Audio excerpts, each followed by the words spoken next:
Coming up, we explore Lisbon, a town that surprised us in the best way. We'll show you all the things we did in Lisbon, including the famous trams, where we ate and drank, as well as day trips we took to nearby cities while in town. Lisbon's core downtown area is very walkable. It feels safe and clean, and for the most part, doesn't feel overly touristy. From the big promenades to tight streets, I recommend getting lost to explore it. Wander and explore. You'll come across some history, some fun retail, and plenty of bars and restaurants along the mini promenades. We can't talk about exploring Lisbon without talking about the famous trams. They're both fun to ride and help take you all over the city, including up some pretty big hills. It does feel a little touristy at times as they do get crowded, especially in the middle of the city center, but they are still a lot of fun. There are several tram lines, and some people will swear one's better than the other. But really, we rode multiple lines over the course of our week in Lisbon, and they all give great experiences. It does get pretty crowded around the city center, so if you want a better shot of getting a seat on the tram, walk a few blocks out of the city center area to board the tram there. While the downtown area itself is pretty walkable, there are some monuments that are spread out along the river, and we did an e-bike tour to take us down to those monuments and back and see the whole Lisbon area. And let me tell you, this tour was excellent. Not only did we learn about the history, but also got to see a lot of parts of the city that you couldn't easily walk to. Monument of Discoveries is this really great monument. It's about a half hour or more walk from the main downtown area, but it was a quick bike ride. Definitely something you're going to want to see while in town. Nearby is the famous monastery, and now this carries a lot of history both as a monastery and with the church next to it, as well as playing into the explorer history of Portugal. Now, it was nice to walk around. It's pretty unique. Took us about 15-20 minutes to walk around, though you could probably spend quite a bit more time taking it all in. Honestly, it was one of the most hyped things in Lisbon. We thought it was okay. The church next to it, honestly, was maybe nicer, but unless you're really big into monasteries or churches or history, probably skip this. Even if you buy tickets in advance, the lines to get in can be quite long, and as you can see, there's no shade. So that's another reason to maybe skip it unless you're super interested. The river and the bridge are a centerpiece of the Lisbon area, and you definitely want to spend some time exploring the area around them. You can see off in the distance, there's a Christ the Redeemer statue. Here it's called Christ the King, and it's based off Christ the Redeemer in Brazil. One of our day tours stopped here, but if you wanted to visit while in Lisbon, it would just be a quick and relatively inexpensive Uber across the bridge. One night we did a sunset cruise and can't recommend this enough. It was a great way to see the bridge up close, as well as take in some of the sights of Lisbon from the water. They also served wine and cheese, and this was a really great way to spend an evening about an hour or so out on the water.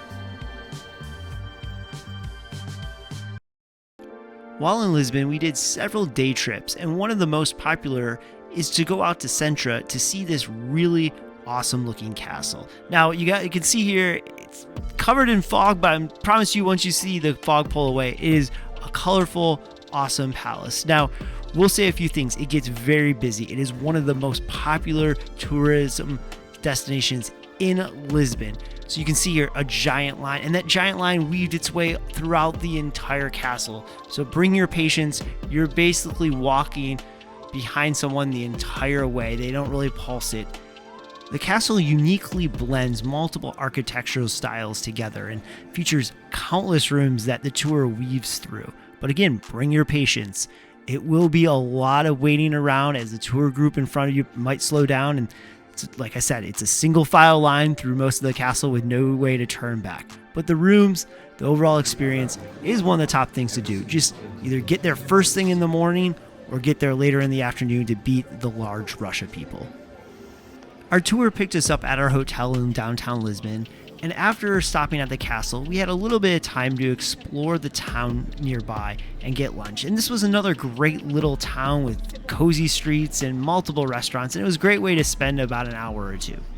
And then the afternoon, we went over to this town that looked like Santorini in Greece, as well as going down the coast to the westernmost point in mainland Europe. It was very crowded with tourists, but I have to admit the view was pretty awesome. The tour headed south along the coast before stopping in Cascais for a few hours, and now this is a town that really surprised us. It had a nice downtown area right along the water. It felt very much like a Riviera resort style town, and one that if we had more time we'd come back and visit, because it's only a cheap train ride and about 45 minutes away from Lisbon itself. Another one of our day trips from Lisbon took us about an hour and a half outside of town, the countryside, to see what was called the Stonehenge of Portugal. And very similar vibes to the Stonehenge we all know and love, but this one was really unique and historic. It was on our way to the city of Évora, a smaller sized town that has a lot of character, has a college, some ancient churches that were really incredible on the inside, just beaming with so much artwork and tapestry, as well as some ancient Roman ruins. We spent about an hour and a half, 2 hours in this town, grabbing lunch with our tour guide and exploring this quaint little town that had a nice amount of shops and restaurants. One thing that surprised me on the trip was learning how big of the cork industry is to Portugal. And we stopped at a factory. Now, this wasn't one of those tours where they forced you or really pressured you to buy something, but it was a neat little stop to learn about the history of cork. Another tour we did from Lisbon was to stop at various wineries along the southern coast of Portugal. Now, these don't produce as much port as Porto in the northern part of Portugal. These are more traditional wineries, but were really nice to see. And then we stopped at a little seaside town. Beautiful day, but it was November, so there was no tourists, and it was a little chilly for the beach. Let's be honest, Lisbon isn't world-renowned for its cuisine or its drinks, but it did have some really fun places we visited. Starting off, Delirium. This was a beer bar up on the second floor of a building. It had really cozy vibes, huge beer list. If you're a beer fan, this is where you're gonna wanna go. Plus, all those cozy little alcoves gave you great views overlooking the busy street. Custard tarts are a big deal in Lisbon. And if the long line here doesn't give it away, Pastel Dublin is the place to go. It's the oldest, longest running, etc., etc. You get the idea. And it's a little bit outside of the main tourist area, but it's right near the monastery. So maybe pair it with a trip there to save on Uber costs. Make it all one big trip. Monastery plus some custard tarts.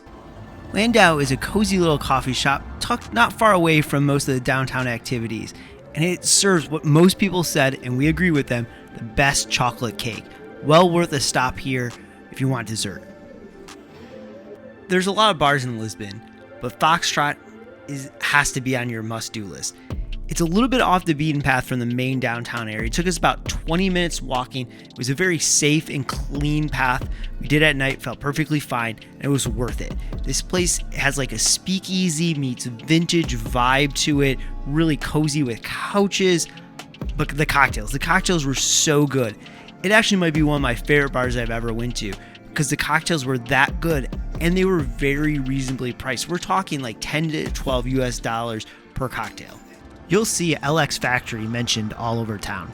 It's this food hall in a converted warehouse district. There's outdoor dining, indoor dining, shops, a little bit of everything. And the vibe was really cool. We spent a little bit of time here, grabbed some food. Definitely if you're looking for a change of pace from some of the restaurants in the downtown area, this is a fun place to go and spend a little bit of time. We're big tiki fans, and right by Time Out Market was Freaky Tiki, a small, very small, but cozy tiki bar. The drinks were great, and more importantly, we were able to sample local rum. Thumbs up from us. Cue the comments. I know I'll get hate for this, but when we travel, we like to find the best tacos. Try to find the best tacos around the world. And Paloma, about 20 minutes outside town, is a contender for that. These were so good. Fresh tacos, great margaritas, great guac. You've been to Tacombe in New York. This place is eerily similar. They claim they're not related, but it's almost a direct ripoff. But that's a good thing, because it was really good. From Mexican cuisine to Italian. Now we're back over in the main downtown area. This is just a few blocks up from the main square. And this charming little pizza stand, you can see it's outside seating with tables with lights right under the cathedral. The menu came out as a newspaper.